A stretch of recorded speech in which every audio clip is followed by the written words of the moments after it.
Coming up next on Professor of Rock, an interview with two of the principals from one of the last true rock bands out there. These guys are hilarious, and they tell us the story of how Queen influenced them to become a band in the first place, to pick up their instruments, and how they created a song that's become a true classic. This is one you're not going to want to miss. Hey, music junkies, Professor of Rock, always here to celebrate the greatest artists and the greatest songs of all time. You know, if you remember that exact part where your 45 or your vinyl skipped, every time you hear one of your old favorites on the radio, you're going to love this channel. It's funny how the brain picks that up going forward. Go ahead and subscribe below right now. Make sure to hit the bell so you always get your daily dose of classic rock nostalgia. You can also become an honorary producer. Clicking on our Patreon below, you get more content there. And take a look at our new merch, like the shirt I'm wearing, 1971. Great stuff down below. You know, it's very different interviewing artists and bands now, as opposed to, say, 30 or 40 years ago. You know, in the film Almost Famous, where Cameron Crowe tells his story of interviewing rock gods, that world doesn't really exist anymore. Now look, before the keyboard quarterbacks come after me for being negative, let me clarify. What I mean is that the rock star lifestyle and that attitude from yesteryear has, for the most part, disappeared. You know, back when things were a little bit more wild. I know times change and the excess of rock and roll is pretty much done. The party's over for the most part. I've had an inkling of some of that wildness in interviews before, though. I remember there was a front man who, a few years back, one of the biggest bands in the world, he asked me if I wanted to do some blow with him. I politely declined. I also have done an interview where I felt like I'd been transported to the heyday of rock and roll with a group that is one of the last true rock bands that represent the old guard. I'm not talking about the excess as much as I'm talking about that feeling, that attitude, that spirit of rock and roll. I'm talking about the brothers Hawkins, Justin and Dan of the Darkness.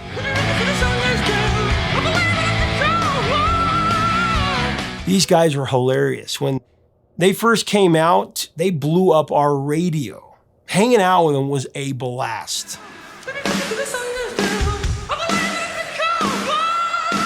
I want to share a part of that interview, including how Queen inspired them, also how they created their first album, their first big hit. Story is up next. As we go into this interview, I want to thank our sponsor, Zenni Eyewear. If you want a pair of glasses for every day of the week, or a pair that will match every color of or pair of socks you own, you can do it. I'm not kidding. They are so cost effective. You can get like 2 or 3 pair, compared to just one from other brands for the same price. You got to check it out today at Zenni.com. It's going to add a lot to your life. It's pretty cool. Here's Justin and Dan Hawkins. Let me ask you guys, go back to the very, very beginning. What was it for you that kicked open the door to your minds and made you want to pursue music? I mean, do you remember a moment? A big moment for me was the Queen show at Wembley. It's celebrated now as I think one of the best sort of TV. Live Magic. You might have even bought the cassette for that. Auntie Chris. Yeah, that's right. Bought me that, and I think she bought you another cassette as well, which might have been also good, but not. I mean, we had a little record shop in Halesworth, which was probably like the bigger town near where we grew up, and it was like a population of about 40 people. But they still had a record shop, which tells you a lot about how things have changed. There was 2 moments. There was live Magic, which is a brilliant performance, and also one of us had Huey Lewis and the News 4, and then the other of us had Europe, the Final Countdown cassette album. Yeah. And we swapped various times, and I can't remember whose is whose really. But I think between Live Magic 4 and Final Countdown. Oh, and what was the Run DMC? Run DMC, Raising Hell. Where he learnt to rap. And that's obviously why I still like to do the poetry slam. Slam poetry. Slam poetry. But yeah, it's all kind of in there if you think about it. I remember I can still see it, the insert of the cassette Live Magic thing. You'd open it up and it was just a massive crowd with a Queen helicopter flying above it. That's just. And as we got older, I mean, Dad sort of had a really quite a good vinyl collection. And funnily enough, we started off on cassettes because our grandmother, dear Nanny Dot, who's since passed, and she bought me a Philips Ghetto Blaster. So I was able to, and obviously the Run DMC tape to go in it. So we started on cassettes. That was our own sort of way to listen to music. And then later, when Dad trusted us again, because there'd been an incident with some vinyl records where we'd sort of put them on the ground and then sort of done the twist onto them, thinking it was funny. And I remember using them as frisbees and throwing them up against the... Right. You know, so it was a long time before we were allowed back in the vinyl cupboard. And then when we were, he had Queen Jazz with the original poster in the middle with all the naked women cycling. And obviously we were a little bit older then, so I think that coincided with puberty, or at least adolescence, early onset adolescence. I was one of the first in my school to have a hair. It wasn't mine. I was just holding it for someone else. You thought it was your. You thought it was your at first. But upon further inspection, it was slightly smaller. Oh man, this is exactly why I was looking forward to interviewing you guys. You guys are it's great, man. Yeah. So anyway. The vinyl thing and the tape thing, but I remember like waiting for that album to come out or that song, and there was so much mystery to it, right? When you open the vinyl, you talk about your parents' vinyls. I remember opening the gatefold and there's like where Abbey Road or Sgt. Pepper's, and you're looking at all the artwork and you're thinking, what is this? What does this mean? Exactly. I mean, vinyl is on the up again, which is cool, which is really cool, and it's actually a tangible thing. You know, I found personally. On a few occasions, I've been for dinner or drinks with friends, and then maybe go back to their flat, and then whereas it used to be just iTunes, kind of just mix up, whatever. It's now they put a record on, and then while you're having a chat, you're over picking the next record, and it's back to that, and it's actually real. It's not just a bonkers kind of like. Thing that people do for a laugh, you know, a retro thing. It's actually people are really enjoying that element of things. I love it when you hear a song and you're not expecting it, and you just hear a song and it like knocks you out. It's like, what is this? It's almost like the first time you've ever heard rock and roll again. I mean, it sounds familiar, but it also is different. Well, you're onto a winner when you're doing something that sounds familiar, but you can't actually pin it down. I mean, that's kind of what you aim for, isn't it, really? I mean, for me, when we wrote that song, we kind of had a lot of the album written already, and we were gigging it. And the rest of the album, it's probably safe to say, is kind of just more hard rock, really. And we were definitely live, and we are kind of just a hard rock band, really. And that song was kind of the odd one out. For me, personally, I was like, you know, we'll try it out live, but I'm not sure it's going to fit in with the other stuff.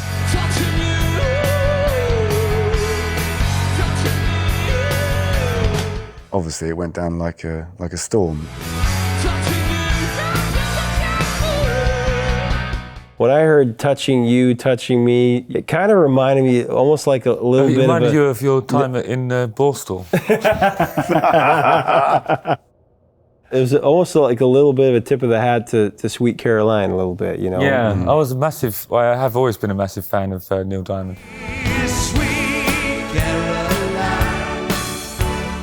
Yeah, I was half expecting to get sued for that, really. But We I mean, the thing is, it's touching, isn't it? So. Yeah. What happens with us quite often is we'll be working on something, like toiling around with like either a riff or a concept or something, and then it's not working out, and then out of frustration you go completely the other way. So I can probably imagine I had some serious kind of like thing going on, and we just weren't feeling it that day. Maybe the sun was shining, and then I think it was like, let's just write something really up and stupidly 80s and get this out of our system, sort of thing. And I think Justin came up with the riff, the chorus riff, and then the chorus line straight away. And then so I was presented with the task of working it back from that ridiculously catchy chorus into something that had like some sort of, there's a lot of minor chords. There's a lot of minor chords in it, and a lot of kind of serious sort of like changes and things. It's quite minory. The touching you, touching me part. It's different in the UK. We have different names for the sort of compositional elements of a song. Over here, you call it you go verse, pre-chorus, chorus, and then the middle eight the middle section you call it a bridge. Yeah. But we always call the pre-chorus bridge, and I think that actually informs our writing as well. Because for us, the whole point of a pre-chorus is not to say, "Listen up, kids, here comes the thing." Yeah. It's actually more of a sort of a worthy element of a song in its own right. And the best songs that we've ever done seem to have two choruses. Like it's got the pre-chorus, or the bridge as we would call it, and the, you know what I mean? True. And the real chorus. There's and almost I think like that song's definitely got that. It's got, but it's the one that goes touching you is a very, it's quite reflective, somber. And then comes the 80s party and But I actually remember how this went down. It was kind of like, I did kind of come up with like the cheesy intro riff and the cheesy lyrics and all that sort of stuff, and it was kind of like, how can we get away with that? And the answer is with an inspired bridge. It's the only way those two, the chorus and the verse, can exist together in something that isn't sort of dismissed as a thing, something parody or whatever you might want to call it. And that's actually Dan's strong point, I think, is when he finds things that takes the spikes, rubs the spikes off lukewarm water. The porcupine of silliness becomes a much more coiffured rodent that can get up any drain pipe you like. Right? Right up a drain pipe. Oh, I love the guitar solos in that, man. I mean, you guys probably already know this, but it's been in so many top of lists. I was going to list them all, but there's like 10 or 15 different lists that have recognized it. But the song, most listed song, I think, is the. There you go, number one on the most listed song. Number one in the songs that appear in the most lists. The song is great when it can not only kind of rupture pop culture, but also years later after it was a hit, come back again. Which in 2012, when it was using the Samsung ad.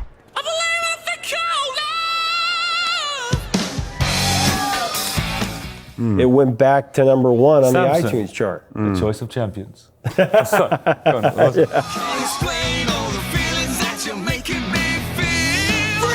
It went straight to number one like the next day on the rock charts, on the iTunes charts, after people saw it at the Super Bowl. Well, it was great for us because Samsung is obviously telephony done right.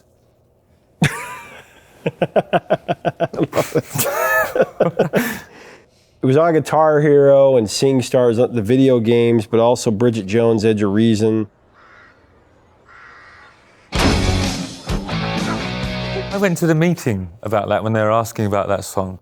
And I was like, why, in a scene where there's two men fighting over a woman, why aren't you using Get Your Hands Off My Woman by the same band? Right. And I really thought I'd sold it to them. And cut to 2 days later, they're going to go with the hit. They're always going to go with the hit. Foolish. A lot of covers of it too. Melanie C's covered in concert. Also Panic at the Disco, a band I interviewed just a few months ago. Someone did a great country version. Branches, they're called. Branches. It's really fantastic. Touching you, are you touching me? There was a soul singer called Lamar as well from England who did it. There's a reggae band called Bellagio's, did a fantastic. I heard that one. I played that at my wedding actually. It got Gleeified on the popular show Glee. Yeah. Adam Lambert sang it. Can't explain all the feelings that you're making me feel. One of the most iconic elements, even outside of the song, was the video.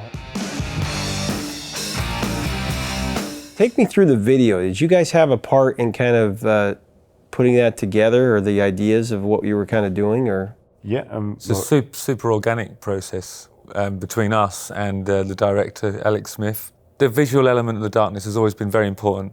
And one of our friends from Lowestoft, where we grew up, she was a stylist and quite a successful one. She was working with people like Kylie Minogue and stuff. And she would come to our early shows and say, I really want to style you guys, but we didn't have any budget and she probably didn't have time. So she started to help us out just whenever she had an opportunity. And she introduced us to Alex, who was the video director. And he was quite a big shot because he directed the video for the Coldplay song Yellow.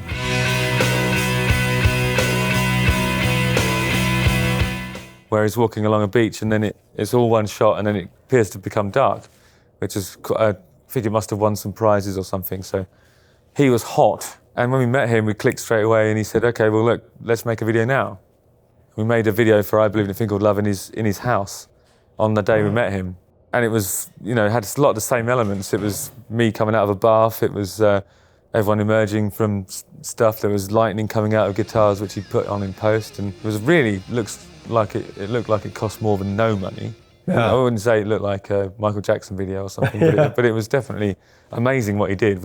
And then it was the monsters and the whole. Yeah, so I mean, he went on to do the video for Growing on Me, and then it came back around that we were going to do I Believe in a Thing Called Love, and it was like, well, obviously we use Alex for that, and obviously we spunk all the budget that the record company will give us on it, and we'll try and remake the video that we made on that day we met him, only with real props and genuine carpentry and an actual spaceship, you know, which I think you can tangibly see, you know what I mean? Like you can actually sense that it's not CGI. When doors open and close, the rest of the wall moves a little bit like an old sort of early 70s British science fiction. B-movie kind of thing. And all the monsters were created by a bloke called Jim Friedlander, whose father was a propsman at the BBC, and he actually made K9. Don't know if you remember K9, the dog that Doctor Who... Oh, yeah, One of the incarnations of Doctor Who had a dog robot friend called K9. I am K9 Mark III. K9 Mark III. Affirmative. The guy who made it, his son made the spaceship for us. Wow. So there was real sort of proper British science fiction heritage in that thing, and I think that's why it was, partly why it was so great, you know. Plus it's got us in it, and obviously when you got this, so... Was that just kind of spontaneous as you were recording it? You go, guitar! Where did that part come from? You know, when you have like on an album, it was kind of like I would do a lot of that kind of scatty, shouty, yelpy, exclamation-y type stuff, and I probably did a lot more than what survived. And I was doing it because I wanted to give us options, you know, because you can overdo that, overcook it. And I think Frankie felt like I'd overcooked it and even wrote it in an email. Just tell me, it's fine. But it was there because when you've got it there, you can subtract, and that was one of the ones that survived. Also, before the dropout in the middle, I was going, synthesizer. We cut that bit out.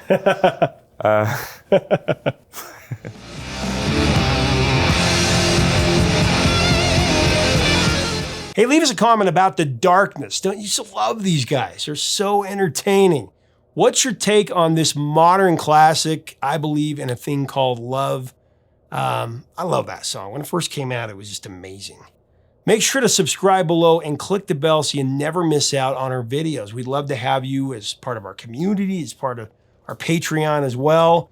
Until next time, 3 chords and the truth, my friends.